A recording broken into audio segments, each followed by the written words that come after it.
అప్పుడు మీ అతనితో వెళ్ళిపోవటం స్వార్థం.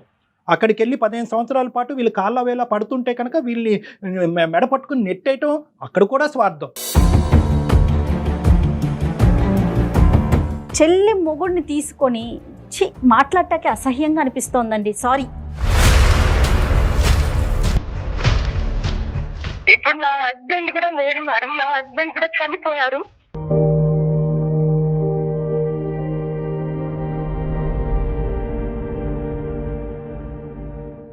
ఒక ప్రమాదంలో చనిపోయారు.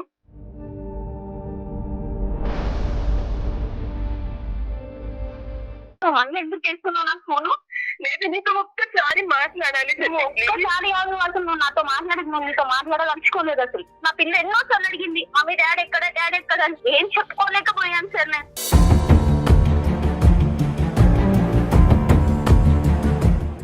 నిజమేనే, అప్పుడు ఏదో తెలియక తప్పు చేశాను. తెలియక కాదు, తెలిసే చేసినావు. తెలియక కాదు, ఆ విషయం తెలిసే చేసినావు. చెల్ల భర్త నీకు తెలియదా? నీకు అన్ని తెలియదా? ఏం తెలియదా? నీ చెల్లకు కూతురు ఉందని తెలియదా? ఏం తెలియదని నువ్వు చేసినావు.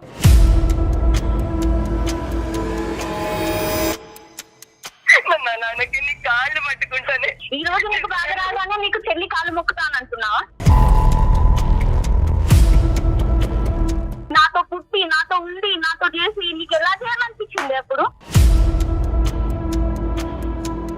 నువ్వు వెళ్ళి వాళ్ళని సుఖ పెట్టట్లేదు, సంతోష పెట్టట్లేదమ్మా. నువ్వు వాళ్ళకి సుఖానికంటే బాధనే ఎక్కువ ఇచ్చిందని అవుతుంది. ఎన్ని కౌన్సిలింగ్లు చేసి ఏ విధంగా నీతో మాట్లాడినా కూడా నీ బాధని మేము తీర్చేది కాదు. కానీ డెసిషన్ పూర్తిగా మీదేనండి. తన మాట మీద కాల్ చేయాలని కాదు, ఆ అమ్మాయి మనసులో ఉన్న బాధను కూడా ఏదన్నా మనం తొలగించే ప్రయత్నం చేస్తామేమో అనే ఒక ఆశతో కాల్ చేద్దామండి. భాగ్యలక్ష్మి గారు, మీ సిస్టర్ నెంబర్ ఉంటే ఒకసారి కాన్ఫరెన్స్ లోకి తీసుకుంటారా? Okay madam.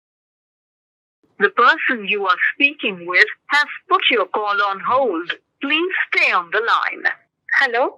Hello hello hello చిన్న, నువ్వు నాకు ఎందుకు ఫోన్ చేసావు? నీకు చెప్పాను కదా నాకు ఫోన్ చెయ్యొద్దు అని. అలా నీకు ఫోన్ చెయ్యొద్దు అని చెప్పినాను కదా, నువ్వు మళ్ళీ ఎందుకు చేస్తున్నావు నాకు ఫోను? లేదు, నీతో ఒక్కసారి మాట్లాడాలి. ఒక్కసారి కాదు అసలు నువ్వు నాతో మాట్లాడదు, నువ్వు నీతో మాట్లాడాలనుకోలేదు అసలు. ప్లీజ్ నేను మాట్లాడలేదు. క్షమించు, నీ కాళ్ళు పట్టుకుని బట్టి ఇప్పుడు క్షమించాలంటే నన్ను ఇన్ని రోజులు నేను నిన్ను క్షమించమన్నప్పుడు నువ్వు క్షమించకుండా నువ్వు ఎట్లా చేసినావో నీకు అప్పుడు అర్థం కాలేదు. ఇప్పుడు వచ్చి నన్ను క్షమించమంటే నేను ఎందుకు క్షమిస్తాను? నేను క్షమించను. నిజమేనే, అప్పుడు ఏదో తెలియక తప్పు చేశాను. తెలియక కాదు, తెలిసే చేసినావు. తెలియక కాదు, ఆ విషయం తెలిసే చేసినావు.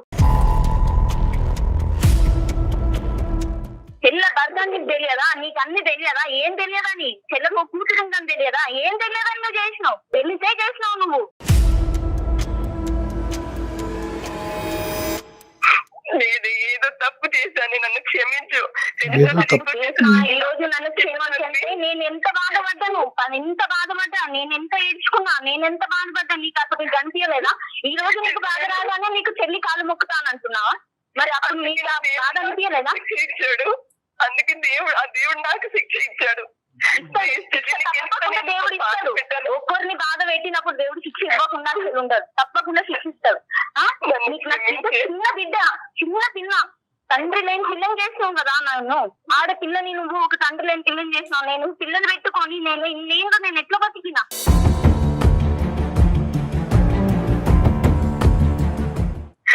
ఎవరితో ఎన్ని మాటలు పడ్డాను, ఎంత బాధపడ్డాను నేను, ఎంతగానో నేర్చుకున్నాను నేను. నా ఏడుపప్పుడు నీకు గంటలే. ఈ రోజు నువ్వు కరిగిపోవాలా?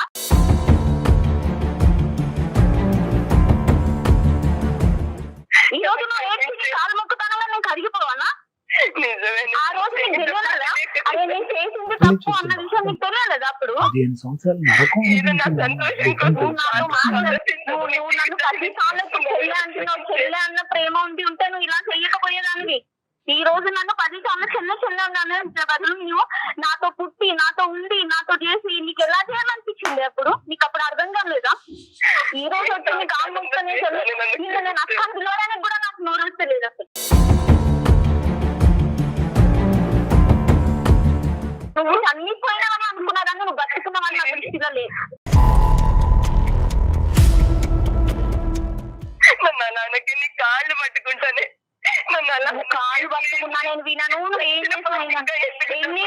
ఒక్క నిమిషం.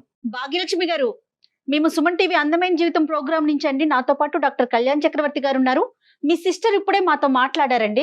మీ అక్కగారు అనుభవించేటటువంటి బాధ బహుశా సమాజంలో చాలా మందికి ఒక పాఠం, ఒక గుణపాఠం. అంటే నేనే గర్వం, నాకు అన్నీ ఉన్నాయి అనేటటువంటిది ఆవిడ చేసినటువంటి తప్పుకి ఈరోజు ఆవిడ అనుభవిస్తుంది. ఈరోజు ఆవిడ రావటానికి కారణం కూడా బహుశా వాళ్ళిద్దరూ లేరు, భర్త లేడు, కొడుకు లేడు అనేటటువంటి ఉద్దేశంతో ఆ ఒంటరితనం నుంచి బయటపడటానికి నా అనేటటువంటి వాళ్ళు ఎక్కడ దొరుకుతారు అని వెతుక్కుంటూ ఈరోజు నాగలక్ష్మి వచ్చింది. నువ్వు తప్పు ఒక్కసారి చేయటం కాదు, తప్పు 15 సంవత్సరాల పాటు చేస్తూనే ఉన్నావు. అవతల వాళ్ళు నరకం అనిపిస్తున్నా కూడా నా స్వార్థం ఇంపార్టెంట్, నా కొడుకు, నేను తెచ్చుకున్న భర్త, ఉంచుకున్న భర్త, సారీ తప్పుగా మాట్లాడుతున్నాను, ఉంచుకున్న చెల్లెల భర్తని ఇదే జీవితం అనుకుంటూ గుడ్డిగా బతికేవు. ఇప్పుడు సడన్గా వాళ్ళు చనిపోయేటప్పటికి మళ్ళీ చెల్లి గుర్తు వచ్చింది. ఇప్పుడు చెల్లి జీవితంలోకి మళ్ళీ వెళ్ళి నిప్పులు పోయాలని పోతున్నావమ్మా అని అడిగాం.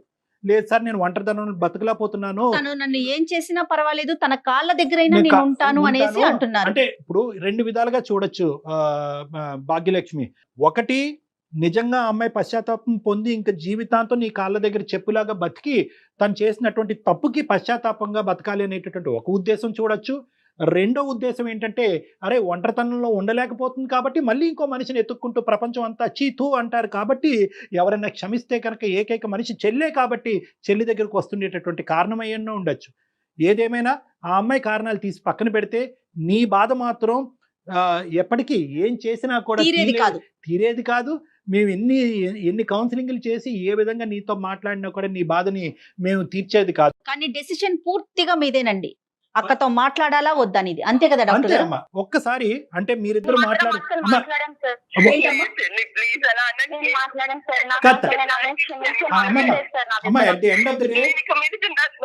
మీ చెల్లెలైనటువంటి మీ భాగ్యలక్ష్మి ఏమనుకుంటుంది అనేటటువంటి దాన్ని బట్టి మనం ఇంకా ఆలోచించాలి.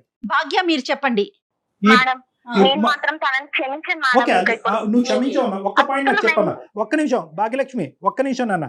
ఈ 15 సంవత్సరాల పాటు నీ బిడ్డను ఎలా పెంచుకుంటూ ఒంటి చేతి మీద ఇంకో పెళ్లి చేసుకోకుండా మీ అక్క నడిచినటువంటి దారిలో నడవకుండా గౌరవప్రదంగా నీ కూతురుని ఎలా పెంచుకున్నావు, నువ్వు పడినటువంటి బాధ మా ప్రేక్షకుల గురించి మా గురించి ఒక 2 నిమిషాల్లో చెప్పమ్మా. సార్, నేను ఎంతో నరకం అనుభవించినాను సార్. ఎంత అంటే చిన్న పిల్ల 3 ఏళ్ళ పిల్లలు చేసి వెళ్ళిపోయాను సార్. నేను అక్కడి నుండి నేను మళ్ళీ అమ్మ వాళ్ళు ఎంతగానో చెప్పినా గానీ ఏం చెప్పినా నేను ఎవ్వరు మాట వినకుండా బయటికి వెళ్ళకుండా అమ్మ వాళ్ళ దగ్గరే ఉండిపోయాను సార్. అమ్మ వాళ్ళతోనే ఉన్నాను సార్ నేను. ఎందుకంటే బయటికి వెళ్ళిపోతే నా పిల్లలు కూడా ఇదైపోతే, నేను ఇదైపోతాను, ఒంటరి వాళ్ళం అయిపోతాం, మేము మాకు ఎవరు చూడలేదని మా మమ్మీ వాళ్ళతో వాళ్ళే ఉండిపోయాం.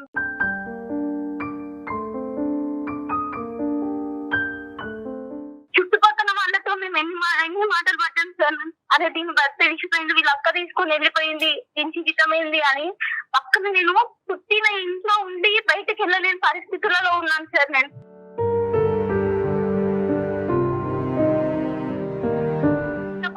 వచ్చినా వాళ్ళు చెప్పారు, అదే పాపం భర్త విడిచేసి వెళ్ళిపోయిండు అని.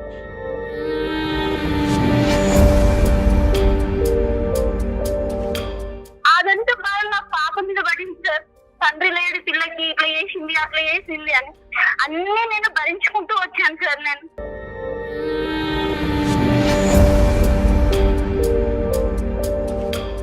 పాప ఏం చేస్తుంది? పాప ఏం చదువుతుంది? ఇప్పుడు పాప ఇంటర్ చదువుతున్నాం. Very good. అది కదమ్మా, నీకు ఎక్కడ అనిపించలేదమ్మా ఆల్రెడీ భర్త ఉన్నటువంటి ఒక అక్కే ఇంకో భర్తతో వెళ్ళిపోయింది కదా, మరి ఏ భర్త లేని నేను ఇంకో భర్తను ఎందుకు పెళ్లి చేసుకోలేదు, ఇంకో మగాడిని ఎందుకు పెళ్లి చేసుకోలేదు అనేది నీ ఒత్తిడి నీ మీద రాలేదా? ఎప్పుడు అలా ఆలోచించలేదా నువ్వు? వచ్చింది సార్, అమ్మ వాళ్ళు చేసుకోమని చెప్పారు.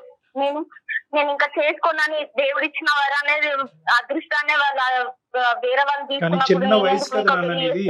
అంటే 24 సంవత్సరాల వయసు అప్పటి నుంచి ఒక భరించలేనటువంటి ఒంటరితనం, పెళ్లి కానటువంటి పెళ్లి, ఉన్న భర్త వెళ్ళిపోయాడు, అక్క మోసం చేసింది. నిజంగా ఒంటరితనం అంటే ఈ అమ్మాయిది ఒంటరితనం.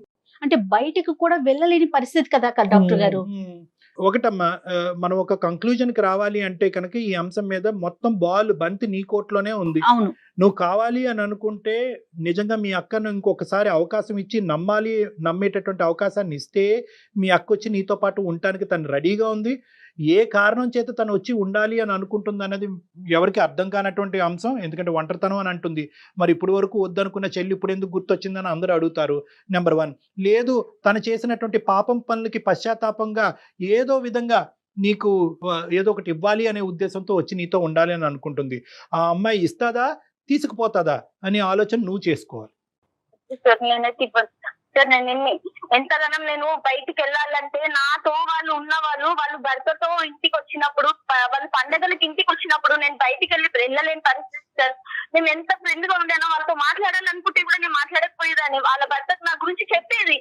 అలాంటి పరిస్థితి అలాంటిది అంతగా నేను అనుభవించుకుంటూ వచ్చినాను. నా పిల్లకి తండ్రి నా పిల్ల ఎన్నో సార్లు అడిగింది, మమ్మీ డాడీ ఎక్కడ అని. ఏం చెప్పుకోలేకపోయాను సార్.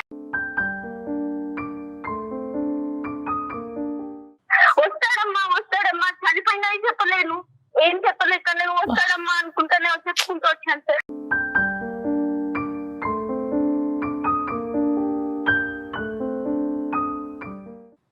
నాకు మా మదర్లు ఉంది, వదిన ఉంది, వాళ్ళతో మేము ఎన్ని బాధలు పడ్డామో మాకు తెలుసు సార్. నా బిడ్డని నన్ను ఎంత కష్టపెట్టారో వాళ్ళు. ఎందుకంటే నేను అమ్మకు కూడా చెప్పుకోలేను, ఎందుకంటే మన ఏదైనా గొడవ అయితే వాళ్ళ జీవితాలంతా నాశనం అయిపోతాయి.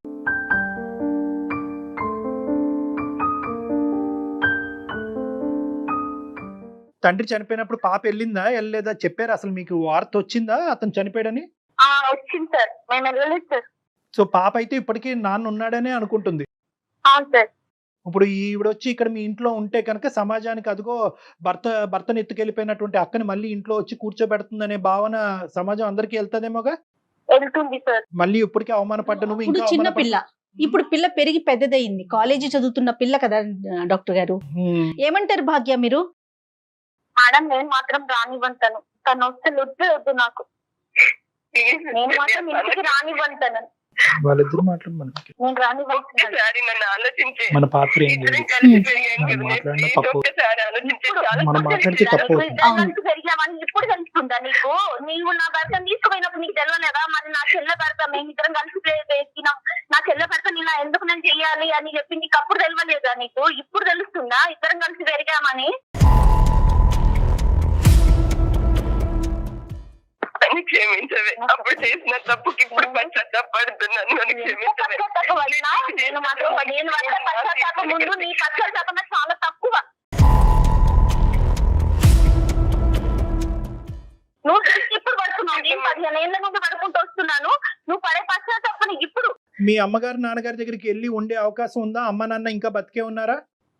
ఉన్నారు సార్, కానీ వాళ్ళు రాణిస్తే కనుక వాళ్ళ దగ్గర వెళ్ళి ఉండొచ్చుగా. ఈవిడ లైఫ్ డిస్టర్బ్ చేయటం ఎందుకు? ఏనా వీళ్ళు ముగ్గురు కలిసే ముగ్గురు కలిసి ఉంటున్నారు, చెల్లిను మరి వాళ్ళిద్దరు. ఈ అమ్మాయికి ఎవరు లేరు కదండి. అది ఓకే ఓకే, అర్థమైందమ్మా, అర్థమైంది. భాగ్యలక్ష్మి మీరు ఏం చెప్తారో చెప్పండి ఒక్కసారి. ఏం లేదు మేడం, తను మాత్రం మా ఇంటికి రావద్దు. మా అమ్మ నాన్న కావాలంటే తను తీసుకెళ్లి ఉంటా అంటే ఉండనివ్వండి, మా అమ్మ నాన్న తీసుకెళ్లి ఉంటా అంటే ఉండనివ్వండి, అంతేగాని తను మాత్రం మా ఇంటికి రావద్దు. తనతో పాటు నేను ఇంట్లో ఉండను. ఈ పాటికి అమ్మ నాన్నతో మాట్లాడి ఉంటావు కదా, అమ్మ నాన్న ఉద్దేశం ఏమై ఉంటుంది ఇందులో? ఒప్పుకుంటారా? క్షమిస్తారా? అమ్మ నాన్న కూతురే కదా సార్, వాళ్ళు వెళ్తానని అంటున్నారు సార్. పోన్లే అమ్మా, ఓకే ఓకే. వాళ్ళు వెళ్తాను అంటే వాళ్ళకి ఇష్టం ఉండి అయిపోయింది కదా అంటే కూడా. నిజంగా దేవుళ్ళమ్మా మీ అమ్మ నాన్న మాత్రం. నిజంగా అంటే ఒక ఆడపిల్ల అంటే ఎంతకన్నా కన్నబిడ్డని ఏం చేసినా బిడ్డే కదా కళ్యాణ్జీ, అది అలా ఆలోచిస్తారు కదా తల్లిదండ్రులు. అమ్మ నాన్న వెళ్ళేటట్టయితే ఏమంటావు నాన్న? వెళ్ళనివ్వండి సార్, అమ్మ నాన్న వెళ్తా అంటే వెళ్ళనివ్వండి, కానీ తను మాత్రం ఇంటికి రావద్దు. అలా అనుకుని చేసిన ద్రోహానికి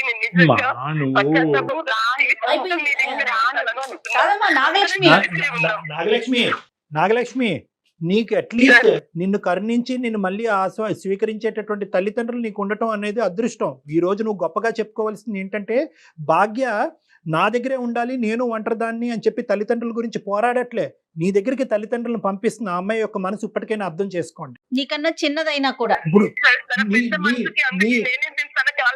నీ ఒంటరితనం తీర్చడం గురించి నీ ఒంటరితనం తీర్చడం గురించి తన ఒంటరి అవటానికి రెడీగా ఉంది నీ చెల్లెలు. ఇంకా చాలు నువ్వు అనుకున్న దానికంటే ఎక్కువ వచ్చింది. ఇప్పుడు నేను వదలలేను సార్, ఇన్ని దెబ్బలు తగిలినాయి, ఇంత నేను ఒంటరిగా వదలలేను. అందుకే తనతో తల్లిదండ్రులతో తనతో మేమందరము సంతోషంగా ఉండాలనుకుంటున్నాము.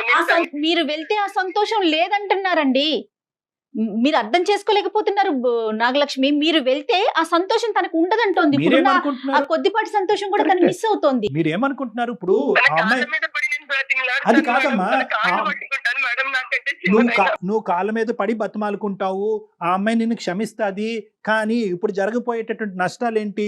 సమాజంలో ఇంకా పరువు పోతుంది, భర్తను పిల్ల పట్టుకెళ్ళి పెద్దదవుతోంది. పిల్ల పెద్దదవుతుంది, రకరకాల ప్రశ్నలు వస్తాయి, నాన్నేడి అని చెప్పి ఆ పిల్ల అడుగుతుంది, నాన్న బతికిలేడమ్మా చచ్చిపోయాడు అనేటటువంటి వార్త ఈ రోజు కాకపోతే రేపు ఈ అమ్మాయి నోట్లోంచి కానీ నీ నోట్లోంచి కానీ వస్తుంది. ఆ అమ్మాయి చూడకుండానే నా తండ్రిని పోగొట్టుకున్నాను అని చెప్పి ఆ అమ్మాయి మనసు విరిగిపోతుంది. సమాజం ఏమొచ్చి ఇప్పటి వరకు గౌరవంగానే బతుకుతున్నావు కదా, భర్తను పట్టుకెళ్ళిపోయిన అక్కను మళ్ళీ పక్కన ఎందుకు పెట్టుకున్నావు, ఈసారి పిల్లను కూడా పట్టుకెళ్ళిపోద్దని సమాజం అంటది. సో ఇలాంటి రకరకాల ప్రశ్నలు రావటం వల్ల నువ్వు వెళ్ళి వాళ్ళని సుఖపెట్టట్లేదు, సంతోష పెట్టట్లేదమ్మా. కేవలం నువ్వు పశ్చాత్తాపం పొందుతున్నావు, నీ పశ్చాత్తాపానికి ఒక సమాధానం కావాలని అనుకుంటున్నావు కాబట్టి ఈ అమ్మాయి కాళ్ళ దగ్గర వచ్చి ఉంటున్నాను అంటున్నావు కాబట్టి. కానీ ఇక్కడ జరిగేది ఏంటంటే నువ్వు వాళ్ళకి సుఖానికంటే బాధనే ఎక్కువ ఇచ్చింది అని అవుతుంది. వెళ్ళటం వల్ల ఇంకా ట్రబుల్స్ పెరిగే అవకాశం ఎక్కువ ఉంది కదా. ఒకసారి ఆలోచించుకోండి. మీరు మీరు మీరు emotional గా- ఏదనుకుంటే అది చేసేయటం కాదు కదా. అది కాదు, ఇప్పుడు ఆ అమ్మాయి సుఖంగా ఉండాలనుకుంటున్నావా మీ చెల్లెలు? ఒకే మాట అమ్మా, మీ చెల్లెలు తన కూతురు సంతోషంగా ఉండాలని. Yes, Yes. సుఖంగా ఉండాలి అంటే నువ్వు మీ అమ్మాయిల దగ్గర ఉండు, ఆ అమ్మాయి ఆ బిడ్డతో పాటు బతుకు. ఎస్, వాళ్ళు అటు ఇటు తిరుగుతూ ఉంటారు. మీ చెల్లి దగ్గరికి మీ దగ్గరికి అటు ఇటు తిరిగి ఇద్దరిని చూసుకుంటూ ఉంటారు తల్లిదండ్రులు కాబట్టి. ఓకేనమ్మా, ఓకే ఓకే మేడం. ఓకేనమ్మా. భగవంతుడు ఒక జీవితాన్ని ఇచ్చాడు, దాన్ని సక్రమంగా మలుచుకోవటం అనేది మన చేతుల్లోనే ఉంటుంది. తర్వాత మీరు ఏదైనా మాట్లాడాలనుకుంటే ఈ కాల్ అయిపోయిన తర్వాత నేను డాక్టర్ గారి నెంబర్ మీకు ఫార్వర్డ్ చేస్తాను. 1-2 సార్లు డాక్టర్ గారు మీతో మాట్లాడే ప్రయత్నం చేస్తారు. నేనైతే మాత్రం ఏ సొల్యూషన్ చెప్తానని నేనైతే అనుకోలేదమ్మా. నిజంగా ఈరోజు భాగ్యలక్ష్మికి ఇంత పెద్ద మనసు ఉంది కాబట్టి ఈ సమస్యకి ఈ రోజు ఒక పరిష్కారం వచ్చింది. మా వల్ల రాలేదు ఈ పరిష్కారం, కేవలం తన వల్లనే. తన వల్ల వచ్చింది. ఓకే, మా అక్క ఇంత బాధపడుతుంది, ఒంటరిగా ఉంది, భర్త పోయాడు, కొడుకు పోయాడు కాబట్టి తల్లిదండ్రులను అక్కడ పంపించి ఆ ఒంటరితనాన్ని నేను గ్యాప్ నింపుతాను అనే పెద్ద ఉద్దేశంతో ఈ రోజు భాగ్యలక్ష్మి మాట్లాడటం వల్ల ఈ సమస్యకు ఒక పరిష్కారం దొరికింది. ఎప్పటికైనా కూడా నువ్వు జీవితంలో మీ చెల్లెల్ని ఒక దేవతలా పూజించాలి, ఆ దేవత దగ్గరికి వెళ్లకుండా ఉండటమే మంచిదన్నది నా అభిప్రాయం. Thank you. Right Bhagyalakshmi. Thank okay. కాదండి, ఇప్పుడు కూడా మనము నిజంగా మెచ్చుకోవాల్సింది వాళ్ళ చెల్లినే కదా డాక్టర్ గారు. 100% కదా. ఆ అమ్మాయి తల్లిదండ్రులు కూడా నేను పంపించను, నీ చావు నువ్వు చావు అనింది అనుకోండి, అంతే, ఏమవుతుంది? చాలా గ్రేట్. అమ్మాయికి మనం చేతులెత్తి మొక్కొచ్చు, చెప్పొచ్చు కూడా. అవును, కరెక్ట్ అమ్మా. విచిత్రమైన సంఘటనలు అండి, వింత పోకళ్ళు, విచిత్రమైన సంఘటనలు. నాగలక్ష్మి ఏమైనా మాట్లాడాలనుకుంటే మీరు ఒకసారి మాట్లాడే తప్పకుండా ప్రయత్నించండి. తప్పకుండా, any time. Thank you thank Kalyan you, ji. నమస్తే. నమస్తే.